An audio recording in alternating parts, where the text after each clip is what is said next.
found this online. It's creepypastas. Net, and it's one of my favorite websites. I mean, they got some really good stories. And if you like reading creepypasta stories on the internet, I highly recommend checking out their website. And so, in honor of them, I decided to take one of their creepypasta stories and turn it into an audio drama for you guys. So without further ado, let's just jump into it. Okay, I was home alone for the weekend, and my parents would be back late Sunday evening. My mother had asked me to go over to my neighbor's house because she needed to borrow something. My mum said that I could have my iPad and stay over there until my dad picked me up on the way home. I didn't want to be a burden, so I took the bait. I walked over to their house with my Nintendo DS at around 6 p.m. Their house is in a bad state of repair.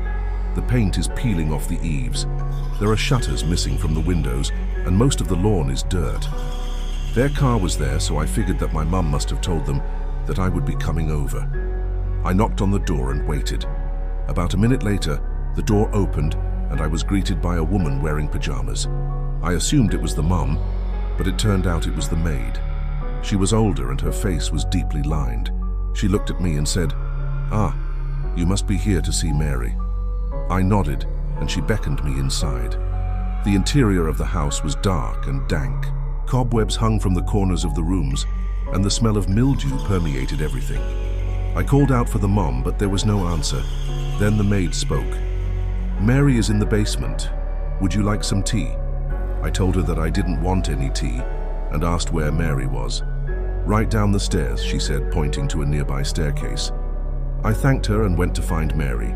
As I started the descent, the light flickered above me, and the single bare bulb sputtered and died, plunging me into total darkness. A cold wind seemed to rush through the stairs, and I could hear the maid call out, "Mary, he's here." Still no answer. I made it to the bottom and hesitated. The air in the basement was freezing cold.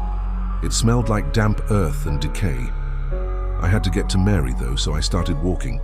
I didn't see her right away, but I heard a voice. It was definitely Mary. It sounded like she was watching me from somewhere close by. I stopped and listened intently. I could hear what sounded like a whisper. "Hello." I wasn't sure if I imagined it or not. I started walking again, and the voice whispered again. "Hello," I called out. "Hi, is anybody there?" Silence. I tried to shake off the feeling of dread that was creeping up my spine. Surely it was just an animal. I continued deeper into the basement. Then I saw her. She was sitting in a chair in front of a workbench, and she was facing away from me. As I got closer, I realized that she was humming. The basement suddenly felt very hot, and I could feel myself breaking into a sweat. I called out again, "Hi, Mary," and she still didn't respond. I stopped about 3 feet away and asked, "Are you Mary?" She slowly turned around, and I finally got a good look at her face. She was old, like really old. Her face was covered in wrinkles and age spots, and her eyes were cloudy and vacant. They weren't focused on me at all. For a moment, I was too stunned to speak.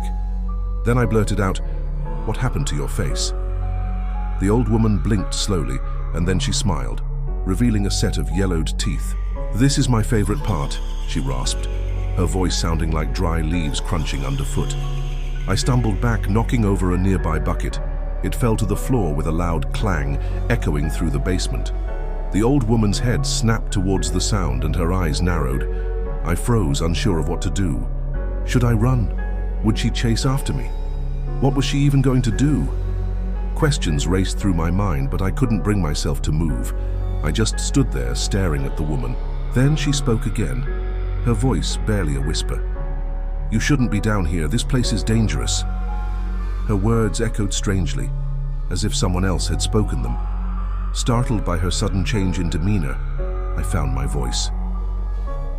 "Where are my mom and dad?" I asked, my voice trembling slightly. The woman shook her head slowly, her eyes never leaving mine. "They won't be back," she croaked. In that instant, I knew that something was terribly wrong. The basement, the old woman, her cryptic words, it all added up to a sense of foreboding that chilled me to the bone. I had to get out of there. As I turned to flee, I heard her voice stop me. "Don't go," she rasped, her eyes gleaming with an eerie light. "Don't go, you don't want to leave." Panic surged through me and I broke into a run, racing toward the stairs. Behind me, I heard the old woman's voice growing louder. "Don't go," she hissed. "Don't go, don't go." Her voice echoed through the basement, bouncing off the cold, hard walls. I didn't dare look back, I just kept running, driven by a primal fear that propelled me toward the exit. When I finally burst out of the house and into the relative safety of the street, I didn't stop running. I kept going until I reached my own house. I pounded on the door, desperate for someone, anyone, to let me in. When my dad finally opened the door and saw the state I was in, I knew he understood without me saying a word. He pulled me inside and without asking any questions started making phone calls. My mum was in the car waiting outside and I could hear her voice raised in anger as she demanded answers from my dad. I was shaking uncontrollably, trying to catch my breath. I looked back at the house next door, but it was dark now, the windows like vacant eyes staring back at me. Later, when my mom and dad had calmed down and I had managed to explain what had happened, they looked at each other, their faces grim. "We need to call the police," my dad said quietly, but I stopped him. "No, please don't. I don't want to get her in trouble. I don't even know what's wrong with her." My parents exchanged a worried glance. They knew that something was deeply wrong, but they also knew that I was too scared to tell them the whole story. Whatever I had seen or experienced in that basement had left me shaken to my core. It was a secret I wasn't ready to share, a horror I couldn't bring myself to articulate. As the days passed, I found myself unable to shake off the feeling of dread that had enveloped me in that dark basement. The encounter with the old woman and the secrets hidden in the depths of her house continued to haunt me. Every creak of our old house, every flicker of the lights sent shivers down my spine. The memory of the vacant eyes and the chilling whispers echoed in my nightmares, keeping me up at night. I knew that something was terribly wrong, but the more I tried to piece together what had happened, the deeper the mystery became. The old woman's cryptic warnings, the unsettling atmosphere of her home, it all pointed to a darkness that I couldn't comprehend. As I grappled with the unsettling events, I couldn't help but wonder what secrets lay hidden within the decaying walls of that house. Why had I been sent there? What had the old woman meant by the cryptic words? And what danger did this house hold?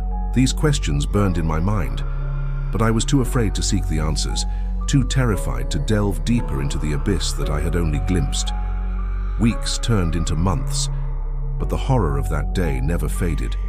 It became a constant shadow, lurking at the edge of my vision. I grew increasingly withdrawn, haunted by the chilling echoes of the past. Even now, years later, I still shudder when I think about it. The trauma of that day left an indelible mark on me, shaping me in ways I never could have imagined.